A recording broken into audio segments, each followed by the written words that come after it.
Il-21 ta' Settembru, Festa ta' San Mattew, Apostlu u Evanġelista. Qari mill-Evanġelju ta' San Mattew, kapitlu 9, versi minn 9 sa 13. F'dak iż-żmien Ġesu huwa u għaddej minn hemm ra wieħed bil-qiegħda quddiem il-mejda tat-taxxi, kien jismu Mattew. Ejja warajja, qallu. Dak qam u mar warajh. U ġara li kif qatt għandu għall-mejda ġew bosta pubblikani u midinbin u qagħdu madwar il-mejda ma' Ġesu u d-dixxipli tiegħu.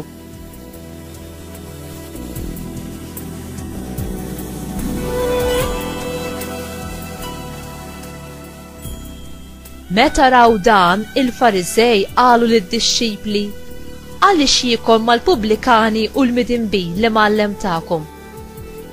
U semaħħom u qal: it-tabib ma jeħtieġux dawk li huma f'saħħithom, iżda l-morda. Mela morru tgħallmu x'jiġifieri ħniena rrid u mhux sagrifiċċju, għax mhux lil ġusti ġejt insejjaħ, iżda lil midinbin.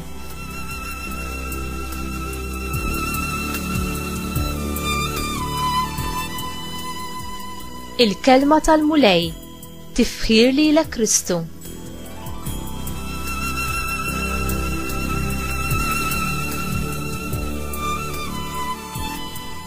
Inti qatt tesperjenzajt il-ħniena ta' Alla u titratta lil proxmu tiegħek biħniena?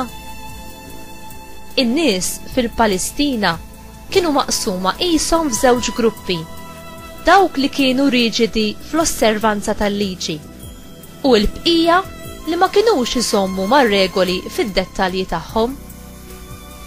L-osservanti kienu jittrattaw lill-bqija bħala ċittadini tat-tieni klassi.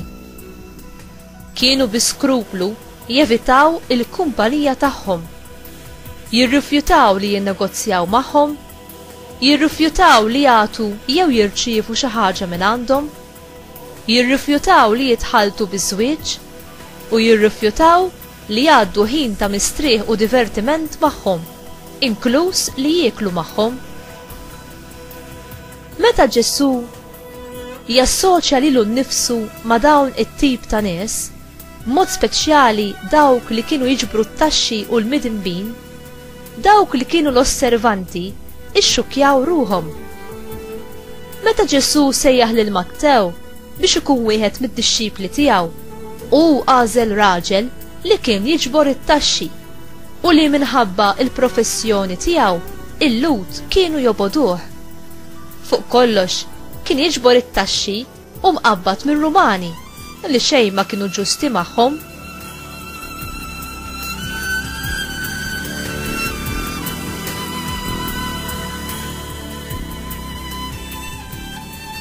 Meta il-Fariżej sfidaw dan l-atteġġament ta' Ġesu li jiekol mal-midinbin pubbliċi, id-difiża li juża Ġesu kienet sempliċi ħafna. It-tabib ma jeħtieġlux li jżur lin-nies b'saħħithom, minflok u jmur għand dawk li kienu morda. Ġesu bl-istess mod kien ifittex lil dawk li l-aktar kienu fil-bżonn. Tabib tajjeb ifittex il-fejqan fil-persuna b'mod sħiħ, f'ġisimha, fil-menti tagħha u fl-ispirtu tagħha. Ġesu ġie bħala t-tabib divin u r-raj tajjeb biex jieħu ħsieb il-poplu tiegħu u biex iġeddidhom għal ħajja fil-milja tagħha. Dawk li jakkużaw lil Ġesu kienu tant medija bl-osservanzi tagħhom tar-reliġjon li naqsu milli jgħinu dawk l-istess nies li kienu fil-bżonn tal-attenzjoni spiritwali.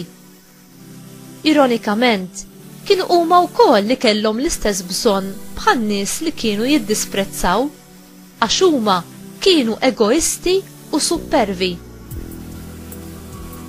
U inti tirringrazzja lil Alla għal ħniena li jurik u tfittex dak li hu l-aħjar għall proxmu tiegħek u turihom ħniena?